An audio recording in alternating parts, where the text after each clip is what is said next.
नमस्ते फ्रेंड्स, हम खुशबू मिश्रा स्वागत करते हैं अपने चैनल खुशबू मिश्रा ब्लॉग में। कैसे हैं आप सब? मुझे कमेंट में ओम नमो भगवते वासुदेवाय जरूर लिखिएगा।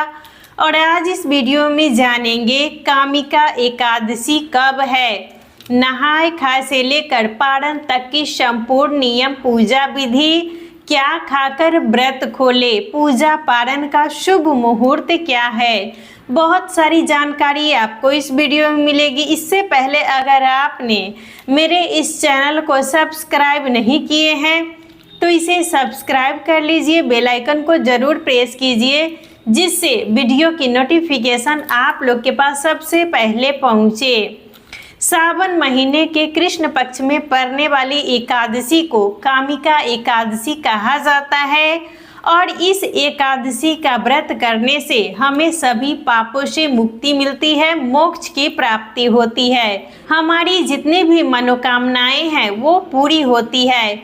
और मान लीजिए जितना भी हम स्नान दान करते हैं तीर्थ यात्रा में जाकर, अगर हम उतना नहीं कर पाते हैं और सिर्फ अगर ये कामिका एकादशी का व्रत करते हैं तो हमें सभी तीर्थ स्नान का दान का संपूर्ण लाभ मिलता है। इस बार कामिका एकादशी 9 अगस्त दिन रविवार को है और एकादशी व्रत का नियम 3 दिन का होता है।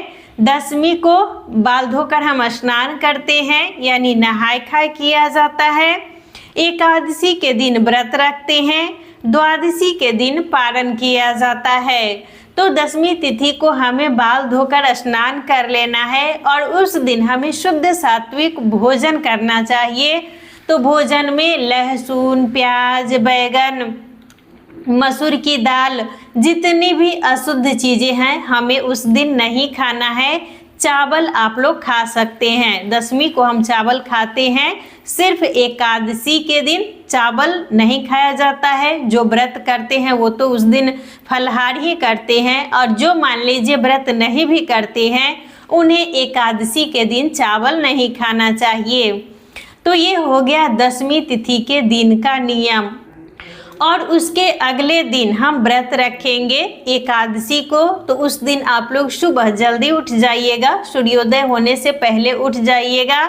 उठकर जो भी आपका प्रतिदिन का दैनिक काम है उसको कर लीजिएगा।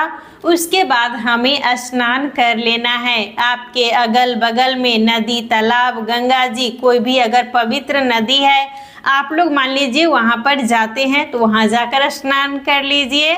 नहीं तो आप अपने घर में नहाने के जल में 2-4 बूंद गंगा जल डालकर स्नान कर लीजिएगा। और स्नान करने के बाद हमें पीला वस्त्र पहनना चाहिए। जो भी आपके पास धुला हुआ पीला वस्त्र है वो पहन लीजिएगा। और उसके बाद हमें अच्छे से श्रृंगार कर लेना है। जो भी सुहागिन महिलाएं हैं पूजा करने से पहले अपने मांग में सिंदूर लगा लेंगी, बिंदी लगा लेंगी और उसके बाद ही हमें पूजा करना है। और सबसे पहले सूर्य भगवान को जल दे दीजिएगा। जब भी आप प्रतिदिन पूजा करें तो सबसे पहले हमें सूर्य भगवान को ही जल देना है। सूर्य भगवान को जल देने के बाद इस दिन तुलसी माता के पास हम दीपक जलाते हैं, क्योंकि एकादशी के दिन तुलसी नहीं तोड़ा जाता है, तुलसी में जल भी नहीं दिया जाता है। तो आप चाहिए तो अलग से ही तुलसी माता के पास फूल चढ़ा सकते हैं और दीपक जला सकते हैं। और दीपक आप सुबह में भी जला दीजिएगा, शाम के समय में भी जला दीजिएगा। आपके पास घी है तो घी का दीपक जला सकते हैं, तिल का तेल है तो तिल के तेल का दीपक जला सकते हैं। और उसके बाद आप अपने पूजा मंदिर में विष्णु भगवान का पूजन कीजिएगा। आप मान लीजिए विधिवत चौकी लगाकर पूजा करना चाहते हैं तो चौकी लगाकर भी पूजा कर सकते हैं। और मान लीजिए आपकी इच्छा है कि जहां आपका पूजा मंदिर है, प्रतिदिन जहां पर आप बैठकर पूजा करते हैं तो वहां पर भी पूजा कर सकते हैं। आपके पास भगवान का फोटो है तो फोटो से भी पूजा कर सकते हैं, मूर्ति है तो मूर्ति से भी पूजा कर सकते हैं। और मान लीजिए आपके पास लड्डू गोपाल है तो लड्डू गोपाल का भी पूजन कर सकते हैं। फोटो है तो अच्छे से कपड़ा भिंगाकर पोंछ दीजिएगा। और धातु की मूर्ति रखे हुए हैं तो हमें एकादशी के दिन पंचामृत से अभिषेक जरूर कराना चाहिए। तो पंचामृत में दूध, दही, घी, शक्कर, शहद ये 5 सामग्री को मिलाकर हमें भगवान का स्नान कराना है। और उसके बाद आप लोग एक चौकी ले लीजिएगा, चौकी पर पीला कपड़ा बिछा लीजिएगा और उसके बाद हम भगवान को आसन देंगे। तो आपके पास फूल है तो फूल का भी आसन दे सकते हैं, तिल है तो तिल का भी आसन दे सकते हैं, क्योंकि एकादशी के दिन चावल का प्रयोग नहीं किया जाता है। और उसके बाद हमें अच्छे से विधि विधान से विष्णु भगवान का पूजन करना है। आपके पास मान लीजिए वस्त्र है तो भगवान को वस्त्र दे दीजिएगा, वस्त्र नहीं है तो वस्त्र स्वरूप में हमें कलावा समर्पित करना है, पीले चंदन का टीका लगाना है, पीला फूल चढ़ाना है और अक्षत के जगह पर हमें तिल का प्रयोग करना है और धूप दीप जलाकर हमें भगवान को भोग लगाना है। तो भोग में आप लोग केला जरूर ले लीजिएगा और साथ में जो भी आपको सीजनल फल उपलब्ध हो रहा है वो भी भगवान को भोग लगा सकते हैं। और आप जब भी भोग लगाइएगा तो तुलसी का पत्ता जरूर रखिएगा, क्योंकि विष्णु भगवान बिना तुलसी के पत्ता का कभी भी भोग स्वीकार नहीं करते हैं। तो तुलसी का पत्ता हमें रख देना है। और आप लोग कथा जरूर सुनिएगा। मान लीजिए आप कथा पढ़ना चाहते हैं तो कामिका एकादशी व्रत की कथा पढ़ लीजिएगा। और मान लीजिए कथा अगर कोई सुनाने वाला है तो कथा जरूर सुनिएगा। एकादशी व्रत में कथा सुनने का बहुत ज़्यादा विशेष महत्व है। और उसके बाद हम भगवान की आरती करेंगे। और जब हम पूजा पाठ अच्छे से कर लेंगे, पूजा पाठ करने के बाद आपकी इच्छा है तो चाय, जूस, शरबत ले सकते हैं। एकादशी व्रत में फलाहार किया जाता है तो आप लोग पूजा करने के बाद चाय, जूस, शरबत ले सकते हैं। और शाम में हमें सूर्यास्त होने से पहले ही फलाहार कर लेना है। तो फलाहार में साबूदाना का खीर, मखाने की खीर, दूध, केला, जो भी सीजनल फल अभी उपलब्ध हो रहा है, जैसे आम हो गया तो आम भी खा सकते हैं, जो भी आपको अभी मिल जा रहा है वो सब फल खा सकते हैं। और जब भी आप फलाहार कीजिएगा तो सूर्यास्त होने से पहले हमें फलाहार कर लेना है। और शाम के समय में अच्छे से हाथ पांव धोकर हमें विष्णु भगवान के पास एक दीपक जलाना है, आरती कर लीजिएगा।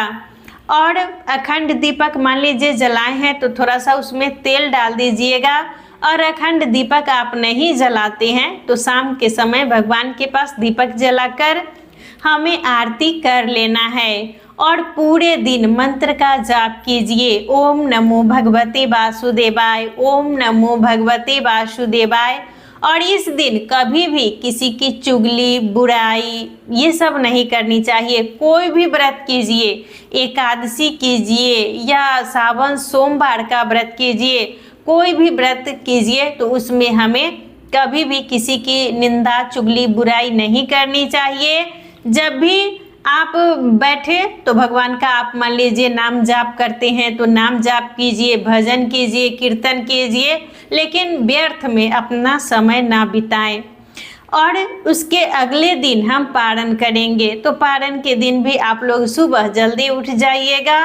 सुबह जल्दी उठकर हमें स्नान कर लेना है। स्नान करने के बाद आप लोग फिर से विष्णु भगवान का पूजन कर लीजिएगा। पूजा पाठ करने के बाद आप दान कीजिए। एकादशी व्रत में दान का बहुत ज़्यादा विशेष महत्व है।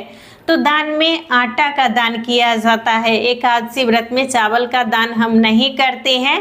तो आटा, दाल, आलू, नमक, पैसा यही सब सामग्री हमें ले लेना है। और उस पर आप लोग एक तुलसी का पत्ता रख दीजिएगा। हाथ में थोड़ा सा जल लेकर 5 बार घुमाकर हमें प्रणाम कर लेना है। अगर ब्राह्मण आपके यहाँ आ रहे हैं उसी समय तो आप लोग उसी समय ब्राह्मण को दे दीजिएगा। अगर नहीं आते हैं तो बांध कर रख दीजिएगा। जब ब्राह्मण आएंगे तो वो अपना सीधा ले जाएंगे। मान लीजिए पारण के दिन आप सबसे पहले ब्राह्मण को भोजन कराते हैं तो सबसे पहले आप लोग ब्राह्मण को भोजन करा दीजिएगा, उसके बाद ही आप पारण कीजिएगा। और सबसे पहले हमें अपने मुख में तुलसी और गंगाजल डालना है। तुलसी गंगाजल डालने से हमारा पारण का नियम हो जाता है और उसके बाद आप जो कुछ भी भोजन बनाए हैं वो खाइएगा। और इस दिन भी हमें शुद्ध सात्विक भोजन करना चाहिए। और इस बार कामिका एकादशी 9 तारीख को रविवार को है और 10 तारीख को ये सावन सोमवार है। तो अगर मान लीजिए आप लोग एकादशी का व्रत करते हैं और अगले दिन सावन सोमवार का व्रत करते हैं तो एकादशी व्रत का पारण कर लीजिएगा। आप अगर तुलसी गंगाजल से पारण करते हैं तो सब तुलसी गंगाजल अपने मुख में डाल लीजिएगा। उसके बाद ही आप सावन सोमवार का व्रत कीजिएगा। और मान लीजिए अगर आप पंचामृत से पारण करते हैं तो थोड़ा सा हमें अपने मुख में पंचामृत डाल लेना है। उसके बाद आपका सावन सोमवार का व्रत शुरू हो जाएगा। तो आप एक साथ दोनों व्रत भी कर सकते हैं। एकादशी तिथि प्रारंभ 8 अगस्त दिन शनिवार को दोपहर 2 बजे से शुरू हो जा रही है और एकादशी तिथि की समाप्ति 9 अगस्त दिन रविवार को सुबह 11:05 पर समाप्त हो जाएगी। तो इस बार कामिका एकादशी 9 अगस्त दिन रविवार को है।